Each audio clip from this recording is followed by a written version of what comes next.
welcome to week 7, day 1. Let's see how y'all did on the midterm, huh? 78% average score. Let's refresh just in case some. Yep, okay. Not bad. Look at that. Look at that distribution. Well done. Well done. It's a lot better than usual. So, average time 42 minutes. Yeah. So I think you saw that, you know, the 2 hour, like I said, I kind of target about half an hour for it, then I multiply by 4. Because, like I said, I had professors that always grossly underestimate how long it takes to take a test. And so my sort of rule of thumb is like, if I figure something's like half an hour, I give an hour, and then because there's students that have accommodations and things like that, I set it to 2 hours. And I don't know. Seems reasonable to me. So, well done, well done, well done. Okay, so let's go through this. If I eat ice cream, I get fat. I eat ice cream, I got fat. Modus ponens, classic, just x implies y, x, therefore y. If I eat ice cream, I'll get fat. I got fat. X implies y, y, therefore x. Affirming the consequent, 82%, nice. I think, I think me giving you 4 of those for the last quiz probably helped a fair bit. I don't know. What do you think? The affirming the consequent fallacy quiz.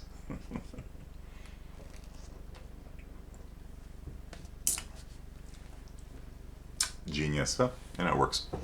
Okay. So there's going to be no live recording, by the way, on Wednesday or on Friday. I'm going to be at a conference. I'm going to the world's largest computer science educators conference. It's going to be in Providence, Rhode Island. And I'm going to be learning how to become a better professor for you. So those days we'll have pre-recorded lectures, and still go onto the chat channel and, you know, the help center, and post reviews on the lecture and take the quiz, and it'll be fine. The main thing to do in the upcoming week is I posted a largish, not super huge, but largish, probably an hour's worth of textbook readings. So we haven't done any textbook readings in a while, and I figure, you know, while I'm gone, it's a good time to get through some of those. This is not like the previous readings you've done where you're like learning logic and things like that. These are all social issues in computer science. And so basically it's just, it just amounts to just like reading them, and like you don't have to Zybook. No, it's not just one Zybook. What's going on here? Zybooks.com. There's multiple Zybooks. So let me just show you what that'll look like. So you're going to come on here, and then it's under, I think it's global impact we're doing. So for example, just talking about the history of social networking, and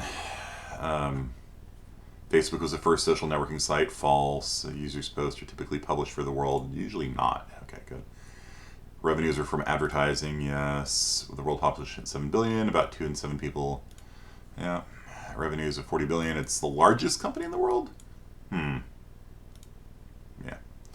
It's not, yeah. It is a big player, but, you know. And then it talks about Twitter and LinkedIn, and, you know, and that's it. And that's the chapter. So you just kind of read the thing and just answer the questions, and it's not, it shouldn't burn your brain like the last ones. It's just basically education on, you know, social issues in computer science, just general interest things that pretty much everyone should know, you know. So, you love Twitter. I dog on Twitter a lot. I do know there are people. How many chapters do you have to do? The whole section. So the whole global impact section you have to do. It should take, I estimate, about an hour to do. So, they're not hard. All the answers are very easy. You just read the thing and be like, there, you know. Did the whole thing yesterday. It was quick, yeah. So, Twitter during elections.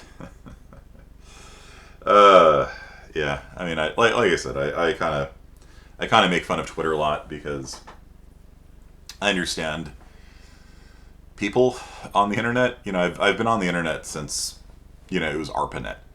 I got access to the internet prior to, like, you're all too young to remember this, but like 95, 96 was the year that sort of society discovered the internet. That like you could email people and like buy things online and stuff like that, and people's minds were like, what, and like news media were like, what, and it like exploded in 95, 96. 99, 2000 was what we call the internet tech bubble, where like just me, as a computer science major in college, I would go to these events and there were people just like, please work for my company, please work for my company. It's almost like that today. Like recruiters are going just wild, like trying to recruit people in computer science these days. There's a huge labor shortage in computer science. But like I was on the internet in 92. And I thought it was kind of lame because here's the thing: when there's nothing on the internet, it's kind of pointless, right? Like I was on a Vaxware VMS server, and I could email people, but nobody else I knew was on the internet, so nobody to email. There were no Amazons or anything like that, so I just kind of like goofed around. I'm like, okay, yeah, cool, and then I just never did anything with it. And I was actually quite unimpressed with the internet because the internet is actually kind of pointless. If you're the only person on the internet that there's no point. It's like imagine you're the only person on Discord. You just okay. So were they still canceling people? Like, yeah, actually, I remember an episode sometime in the early '90s where like this was probably after the internet grew a little bit, probably around 95, 96. And at that point, I became aware of what are called Usenet groups, which are like chat forums, right? Kind of like a subreddit or something like that.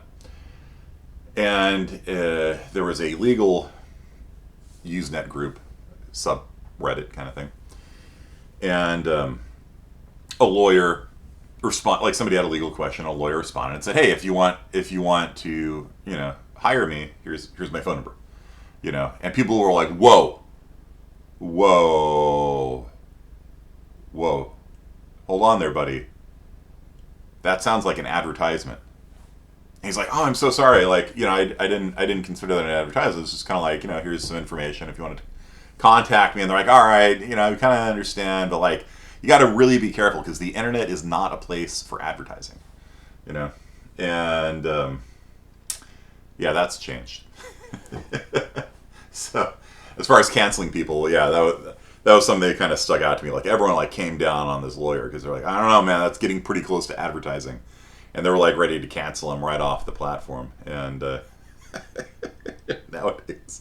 nowadays advertising drives the internet. Okay. So let's move on. If I drink coffee, I'll be alert. I am alert. I drink coffee. This is, again, affirming the consequent. See, I told you.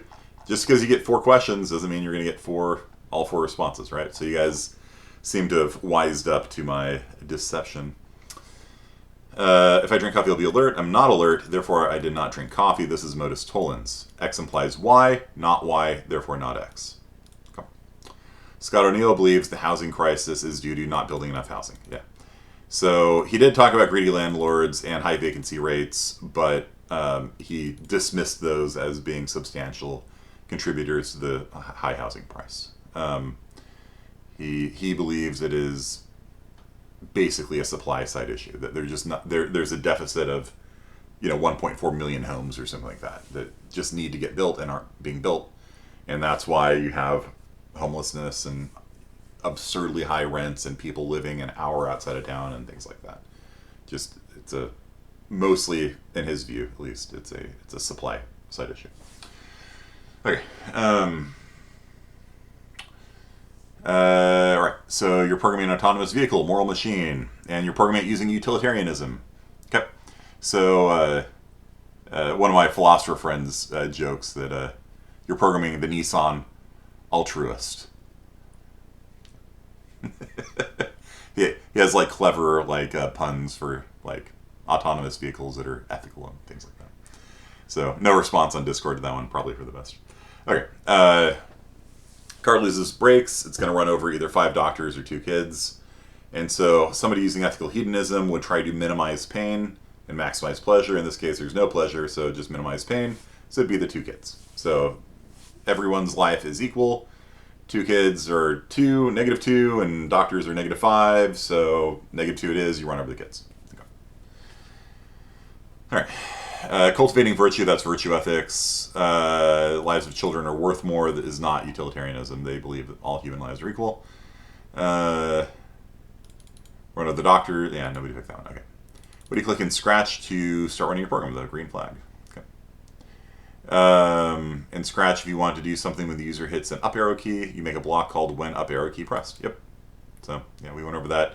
I think one of the lectures when I'm gone is going to be more on Scratch, and I think I'm going to give you like making Space Invaders or something like that in Scratch. Does that sound like fun?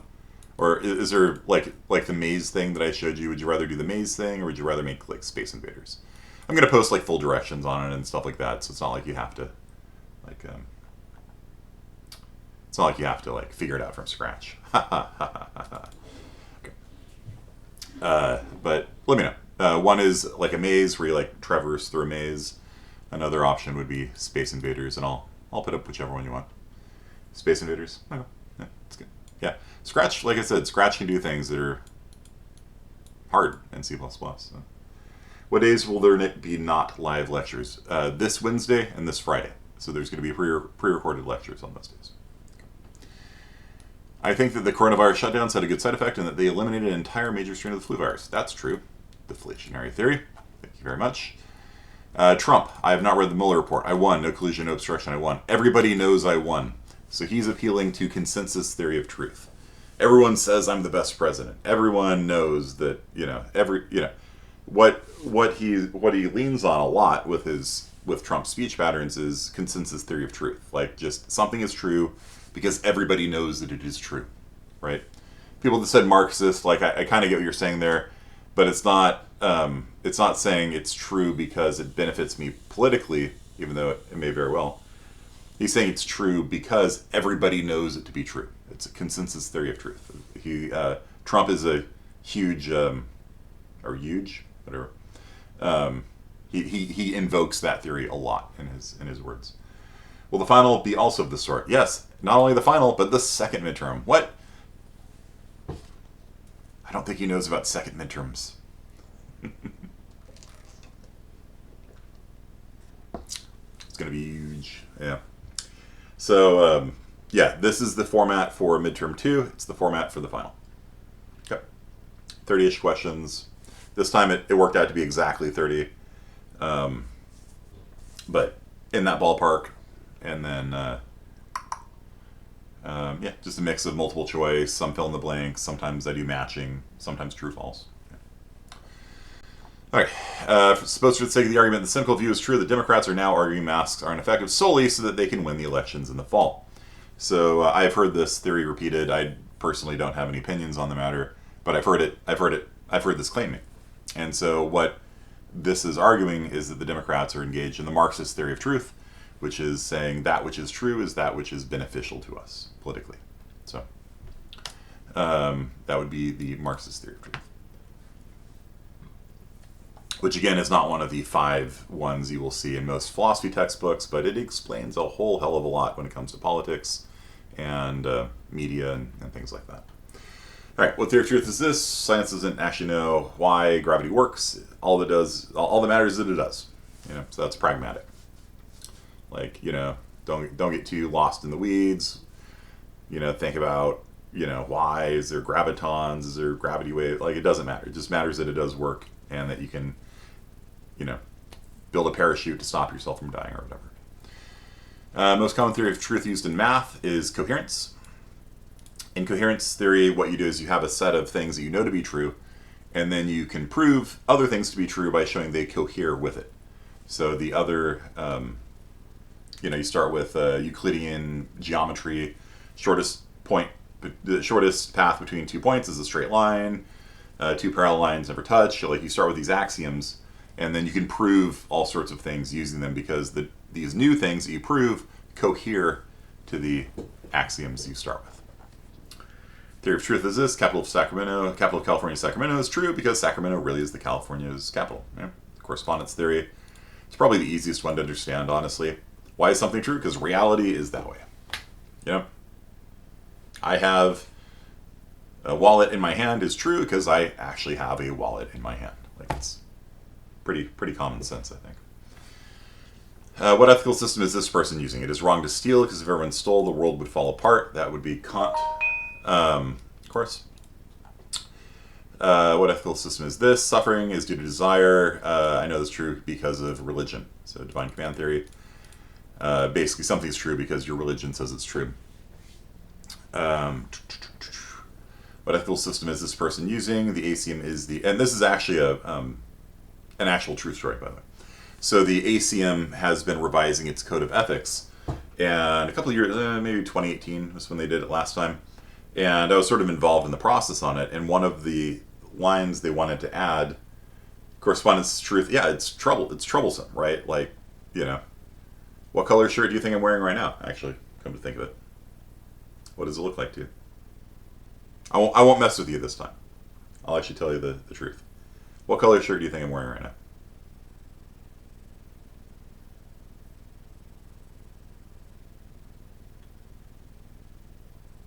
Everyone's saying black. It is not a black shirt.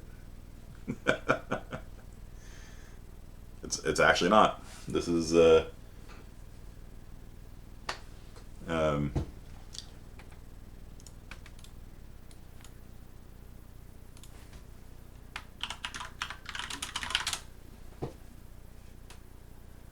see if I can find the t-shirt purchase. I bought it not too long ago. I can't find it. Oh. Very dark green. No, it's like a dark navy or like a really deep royal blue. Yeah. I'm seriously not messing with you this time. This is actually like a navy shirt.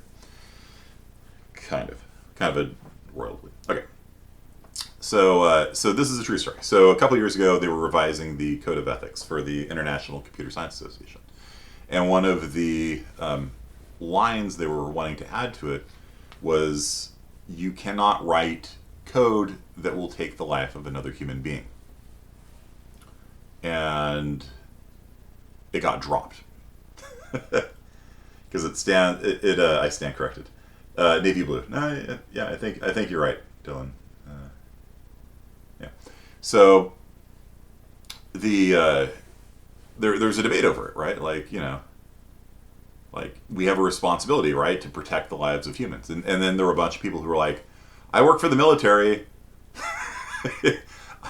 I write software for cruise missiles that kill people. Like, are you going to kick me out of the ACM? And so there was actually like a really interesting discussion over that. And I think it morphed into like, you should not write code to unintentionally kill people, or, you know what I mean? Like, something very sort of, you know, you have a responsibility not to kill people unless you're trying to kill people, in which case it's okay, I guess. I don't know. All right. So that would be natural rights. Every person has an inherent right to life is natural rights there. I don't think you write down do's and don'ts. That's virtue ethics. You should cultivate personal traits, virtue ethics. Right? The goal of a human is to become an excellent human. That's virtue ethics. Okay. We should build more housing in the Bay Area since it will result in the greatest increase in well-being for the greatest number of people. That's utilitarianism, right? Maximum pleasure, minimal pain, maximal pleasure for the most number of people is utilitarianism, specifically ethical hedonism. It's interesting. So all humans are mammals. All mammals are chordates. Therefore, all humans are chordates. It's absolutely true. All X are Y, all Y are Z, therefore all X are Y. Perfectly valid. I don't know why you would say it's invalid. People that said it's valid but not sound, do you think that there's humans that are not mammals, or do you think there's mammals that are not chordates? I'm actually kind of interested what, or are you just like guessing or something? Sometimes people just start guessing on these things, like, I don't know, you know, I don't trust this professor, you know. But if you're saying valid, you're saying the logic works, but either humans are not mammals or mammals are not chordates. I don't know. I am not aware of any non-chordate mammal. Mammalia is a subgroup of chordata. Okay. Is this argument invalid, valid, or sound? And if anyone wants to like argue with me on this, like if you can present me a counterexample, if you can find me a mammal that does not have a spine, please do so, and I will happily give you the points on it. That's the trouble with soundness, is like, you know, people oftentimes will go, well, yeah, what if you chop the spine out of fish? It's still chordata. It's still in that order. You know? Okay. Is this argument invalid, valid, or sound? Some humans can swim. Some pirates can swim. Therefore, some humans are pirates. Now, the conclusion is true, and the premises are true, but the logic does not work. Okay? And so that's why so many people, I think, picked sound or valid. Although the valid people I don't really get, because it is true that some humans can swim, and it is true that some pirates can swim.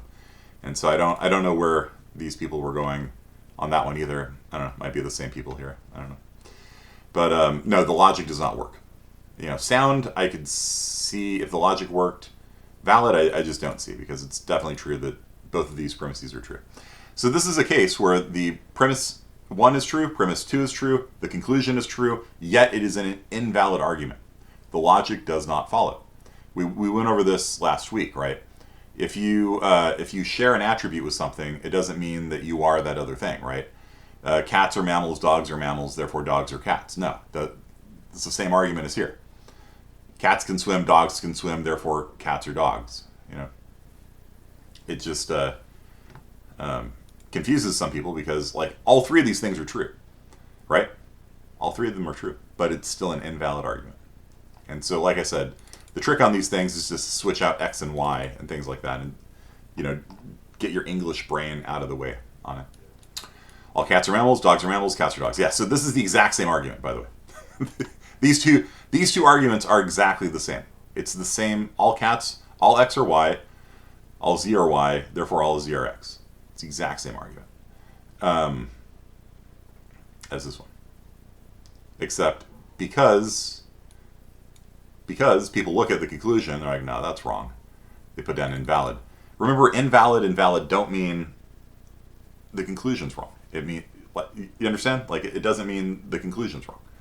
Invalid or valid is about, does the logic work? Does the conclusion follow from the premises? And there's a pretty big swing here between those two. Okay, a fish can breathe water. All fish can breathe water. No human can breathe water. No human is a fish. That's perfectly sound.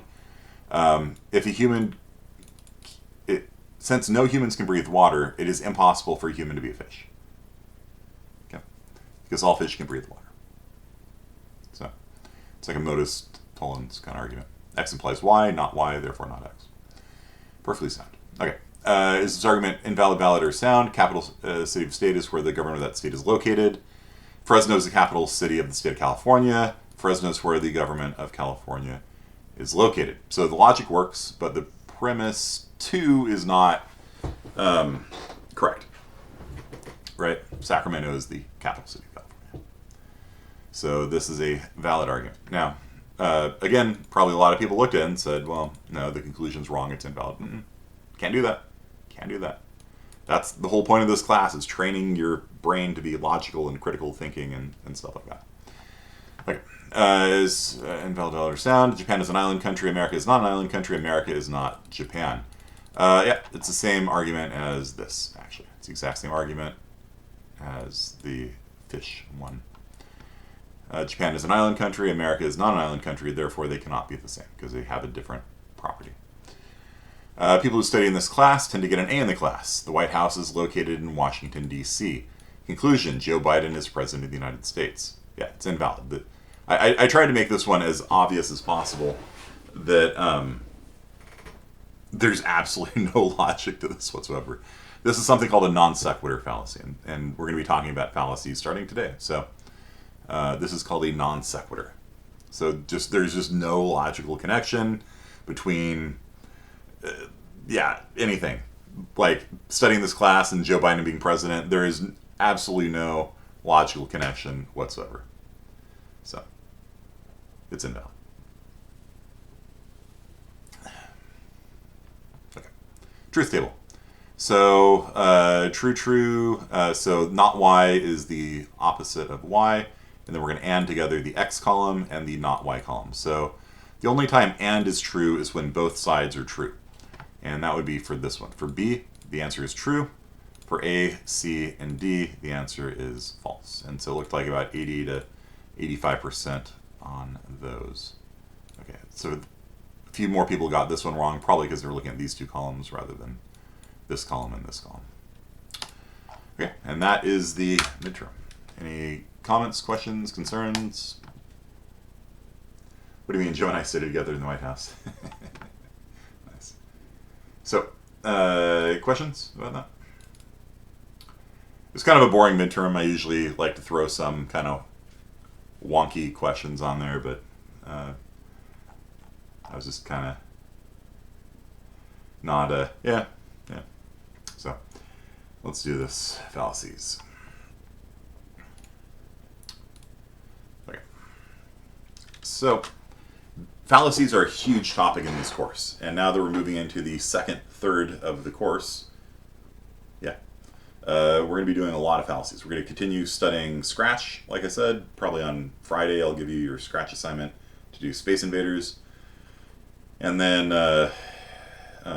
we're doing social issues just on the textbook side of things. Just read, learn.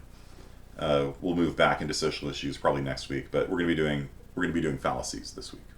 And continuing through the next 6 weeks or so. So let's do this. There are these things called fallacies, and there are these things called cognitive biases, and they're sort of related to each other. A cognitive bias is a weakness in the human brain. Okay, so the human brain has to deal with incredible complexity of the world, and we're trying to navigate this world as best as we can. But your brain takes a lot of shortcuts to do so. So like,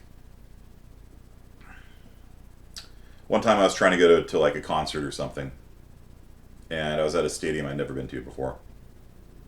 So I go up, walking in, I have no idea where the front door is, and I see all the people in front of me going to the right.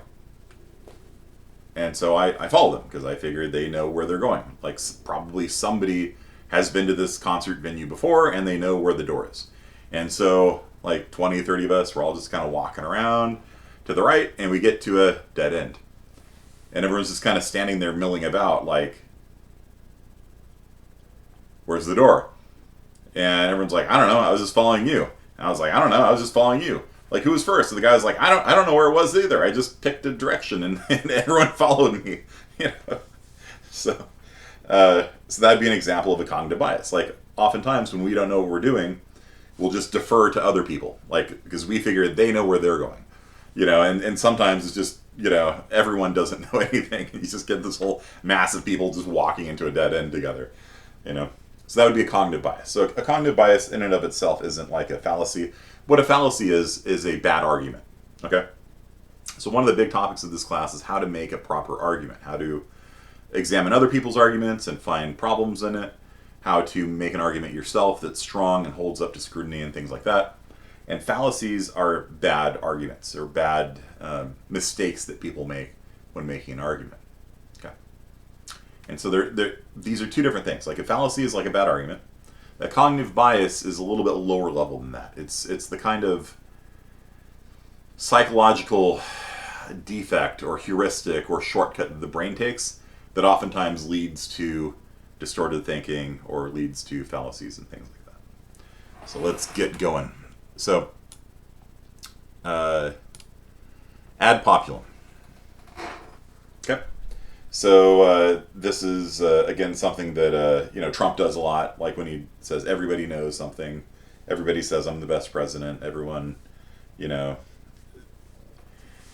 Adpopulum is also used a lot in advertising. And by the way, just because something's a fallacy doesn't mean that people don't use it, right?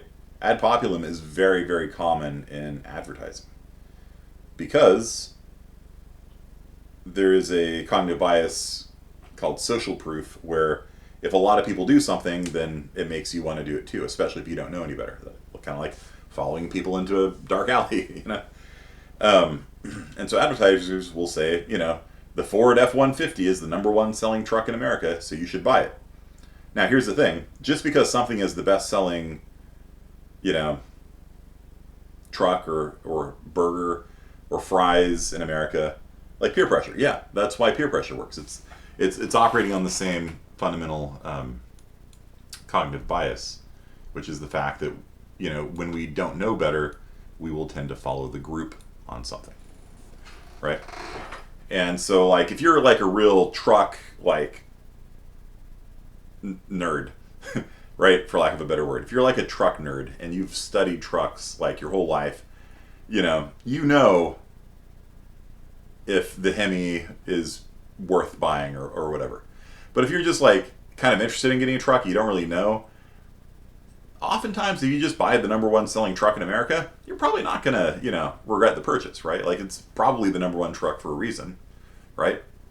So, oftentimes, like, we'll use this fallacy and we'll buy a best-selling truck just because it's like, well, it can't be too bad, right? If it was horrible, people wouldn't buy it, right? So, not even the Ford F-150 can make me go to war. Yeah. Also, in times of crisis, people tend to group together. So it's actually kind of an interesting phenomenon that, like, during horror movies, because horror movies scare you, people are more inclined to listen to Adpopulum fallacies. Buy the #1 present in America. And in movies like romantic comedies, where you're like, romantic comedies have the opposite effect because you're trying to stand out from the crowd, right? There's a lot of people out there that you can date that might want to date you, and you have to like kind of do something individual to like stand out from the crowd, And so what they find is that for like romantic comedies and things like that, advertisements like buy the #1 truck in America don't work as well. Instead, people want to buy trucks that make them seem adventurous and strong, and they have all these videos of trucks driving through the Badlands, and people standing on top of their car going, "Woo, look at me!" It's very interesting, psychological stuff. Now, the reason why Adpopulum is a fallacy is just because a bunch of people like something doesn't make it true, right? Unless you're consensus theory, right?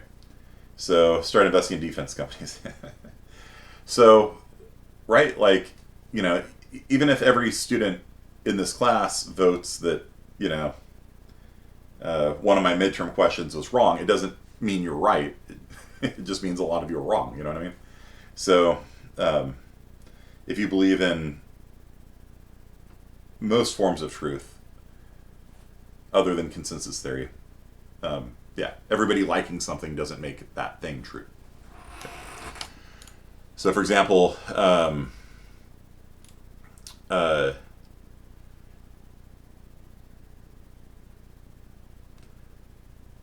McDonald's sells the best-selling fries in America.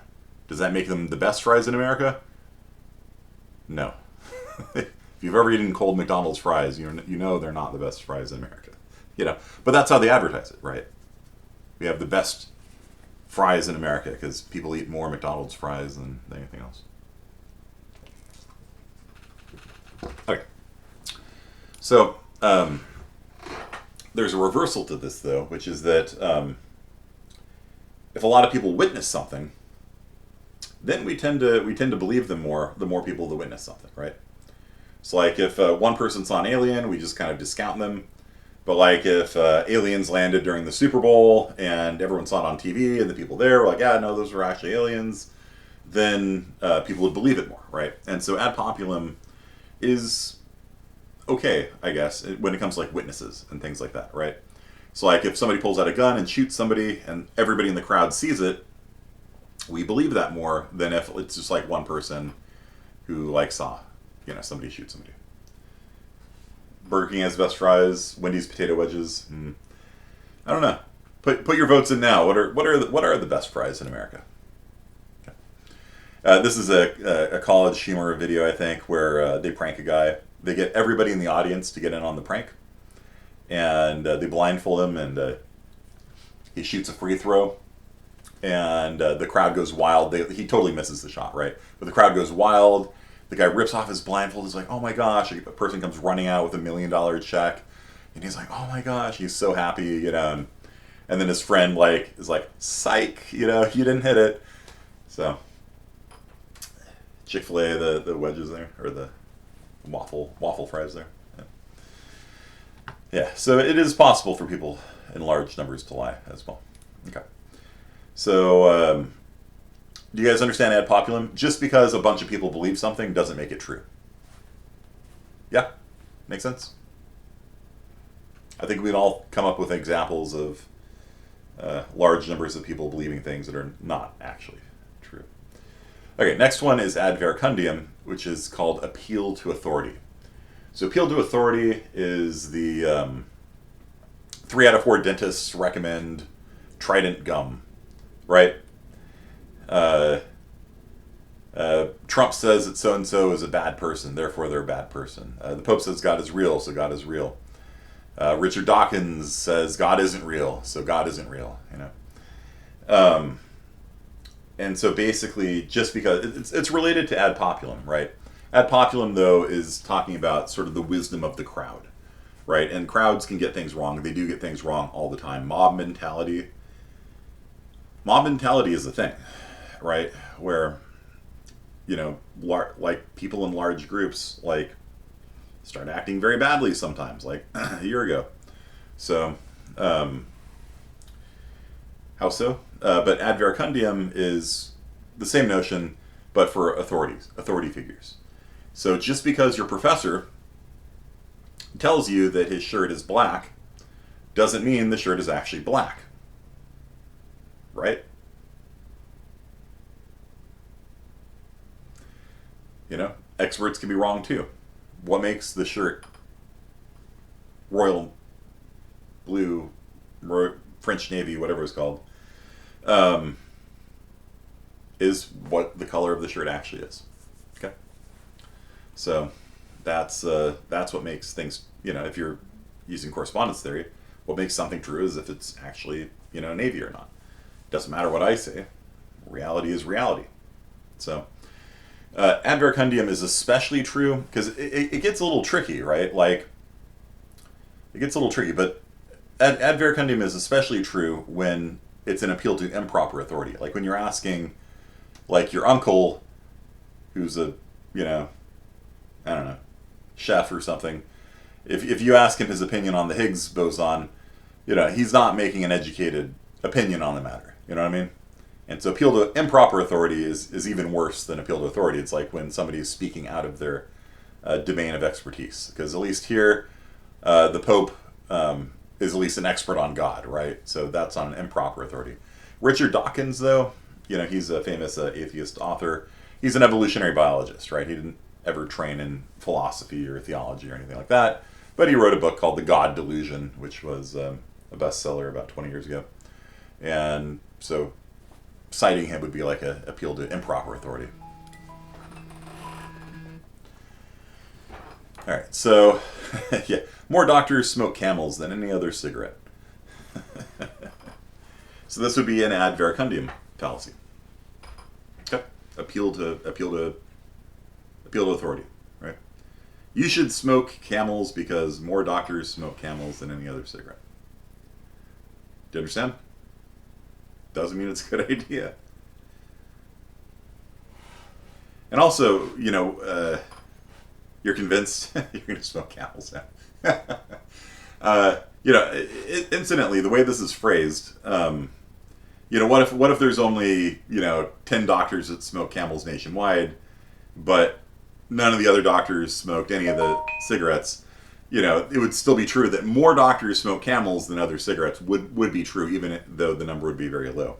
So one of the fun things about critical thinking is that things like that just start jumping out at you. You know, especially in advertising, because advertisers, you know, I wouldn't say it's their job necessarily to lie to you, but it kind of is. You know, And so just, I like looking at wording of things like this. More doctors smoke Camels than any other cigarette. So what they're trying to imply is that doctors are saying that Camels are healthy, right? That's what they're trying to say here. That, you should smoke Camels because doctors think they're healthy. According to repeated nationwide surveys, more doctors smoke Camels than any other cigarette. Doctors in every branch of medicine were asked, what cigarette do you smoke? Okay. So they're probably not lying here, but they're probably trying to deceive you, that it's healthy. So that's kind of an aside. The reason why this is Advercundium is because they're appealing to authorities. Doctors are authorities on health, and they're appealing to it. It doesn't mean they're right. It doesn't mean that Camels are healthy. Guinness is good for you. Yeah. Okay. Yeah, there's a whole...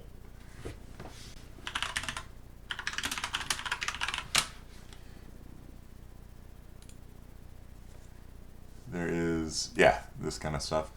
The Guinness today is good for you, The whole ad campaign on that. Guinness gives you strength. Guinness is good for you. Nothing takes its place. So, there's a whole ad campaign on that. Okay. So, now, like I said, it gets tricky, though, because, sometimes you want to find out if something's true, and you're not qualified to evaluate the claim. That's when it gets tricky, right? I don't know what would happen if two black holes ran into each other. I don't have... I took a lot of physics, but, I don't have that level of physics to figure it out. So, what can I do? Let's say I'm working as a computer scientist, and I'm trying to simulate black holes. What can I do? I have to ask an expert, and they would tell me, okay, this is what happens if two black holes collide, we think, And so sometimes you do have to ask authorities. But if you do so, make sure they're a relevant authority, make sure they're credible, they're not some guy with a sign saying I'm a scientist. Make sure it's gone through peer review, ideally. So there's still ways of, trying to mitigate bias and things like that. But, again, something is not true just because an expert says it is. Okay, equivocation fallacy. So equivocation fallacy is when you use the same word in two different meanings in the argument. So, for example, all men are mortal. Women are not men. Therefore, women are immortal.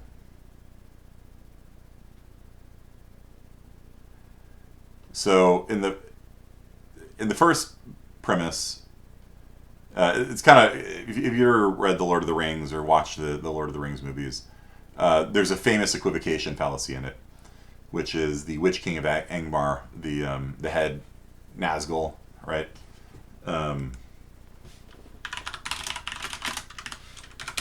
You guys know who I'm talking about?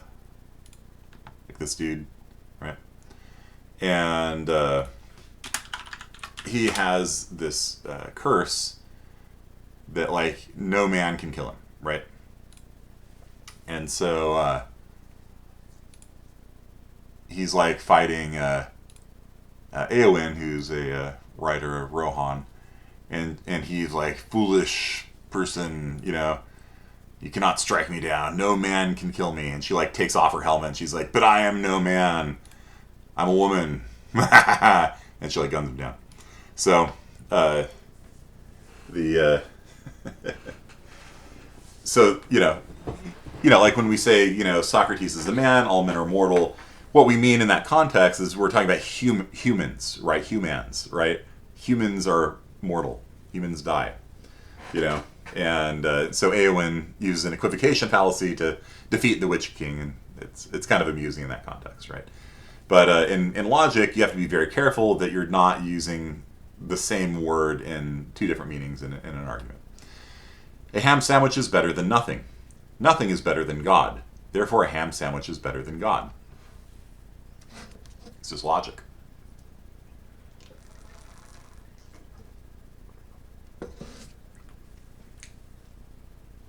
You understand? Equivocation. Better than nothing. It's not saying a ham sandwich is, this isn't a transitive property, it's a phrase, right? Better than nothing. Nothing is better. It's an equivocation. You're using the same word in two different ways.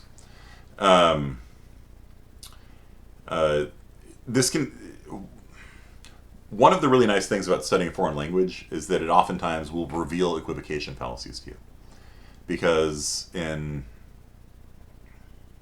other languages these words don't have they don't have the same ambiguity of meaning. They have different ambiguities, but they're not the same. So, for example, a very common argument against the omnipotence and all goodness, the omnibenevolence of God, goes like this: God can do anything. Premise one, that's due to his omnipotence. Omnipotence means God can do anything. Premise two, God cannot do evil. God is omnibenevolent. Omnibenevolent means all good, cannot do evil. Conclusion, therefore God cannot both be omnipotent and all good. Very common argument. You'll see it actually in a lot of places. And to an English speaker, this seems like a logical argument. Does anyone know what the equivocation, though, is? This is an equivocation fallacy. Does anyone know which word is being equivocated on?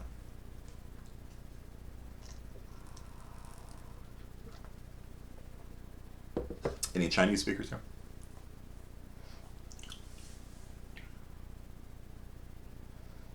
In Chinese, the word can be translated three different ways: kui, neng, and rong. And they have different shadings of meanings. And after I studied 2 years of Mandarin, this argument, I was like, oh, wow, yeah, all right, yeah, this is an equivocation. And so this talks about internal capacity, right? In Chinese, kui, neng, and rong are related to internal capacity, like what you can inherently do. Learn capacity, which is like, you can learn to do a language. You don't inherently know how to speak language. Internal capacity would be like, I can walk, right? It's an internal capacity I have. I can speak Chinese, right? I've learned it. And the third one is wrong, which is permissive, being allowed to do something. You can't drive faster than 55 on the road, right? It's not like an internal or external capacity. It's like the law is saying you can't do that. And once you understand that, then it's like, okay, these cans are actually different. They're actually different characters in Mandarin. And so if you translate it into Mandarin, the argument doesn't work. Because in English, the word can has like 13 different meanings. Can is a very heavily overloaded word. Like you can have a can of tuna. Sure, I can do that. There's a lot of meanings to the word can. And so, and so by studying foreign languages, you're like, oh yeah, that doesn't work. And this is a very popular argument too, so it's kind of interesting. All right, we'll do a couple more and then call it a day. We're going to do Fallacy of Composition and Fallacy of Division. So, Fallacy of Composition is a fallacy that says that which is true of the parts must be true of the whole. Okay? So, good. The Chinese speakers are backing me up on this. Okay, thank you. It's been a while. I studied Mandarin in 2004. It's been a while. So if I make a mistake, let me know. So, for example, your car is made up of, your car has tires, therefore your car is tires. Not true. Right? Humans contain atoms. Humans are made of atoms. Therefore, humans are nothing but atoms. Therefore, there is no soul.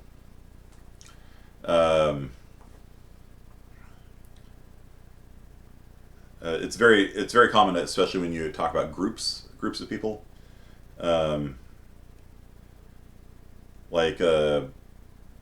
Fresno State is made up of students, therefore Fresno State is students, things like that. So, sometimes, sometimes it can be true. For example, if you make an object out of things that conduct electricity, the whole object will conduct electricity, right? Because they're all touching each other, and it kind of makes sense to me. But in general, you can't just say like, well, that gumball machine is made out of gumballs, therefore you can eat the gumball machine. You can chew the gumball machine. Like, it just doesn't work. Do you guys understand that? Like, just because something is true of the parts doesn't mean that it's true of the whole thing. Like, okay. And then there's the opposite direction, which is called Fallacy of Division. So my computer can play Elden Ring, right? I've been playing it a little bit. I'm not good at it, but I've been playing it a little bit over the weekend. Therefore, my fan inside of my computer can play Elden Ring. Therefore, my CPU on its own can play Elden Ring. Therefore, my case can play Elden Ring. Nope. Yeah. My computer is more than the sum of its parts, right? And this is true both ways, right? So fallacy of composition says that which is true of the part must be true of the whole. Fallacy of division is that which is true of the whole must be true of the part. So, for example, Republicans as a whole own a lot of guns. You're a Republican, therefore you must own a lot of guns. Right? It may be true in some cases, but it's not logically valid. Because what is true of the group is not necessarily true of every member in that group, right? Just because, on a per capita basis, Republicans own, guns doesn't mean that an individual Republican will own a gun necessarily. Democrats support gun control. You are a Democrat, therefore you must support gun control. Again, not necessarily. It's not a defining feature of the Democrat Party. It's not like you have to support gun control to be a card-carrying Democrat. People have lots of views. So, fallacy division is quite common. Oftentimes when people are engaging each other online and they'll say, oh, you're a Republican, you must believe this. Oh, you're a Democrat, you must believe this. No, that's fallacy division. Does that make sense? It's not necessarily the truth. It's simple as that. Like, there's a lot of reasons why people vote for Republican Party, Democrat Party, Libertarian Party, Green Party. Like, there's a lot of reasons why people vote for them. It's not because they agree with the party on 100% of the items. Okay. So that is our lecture for today. Very common on social media. Very common when people are arguing with each other.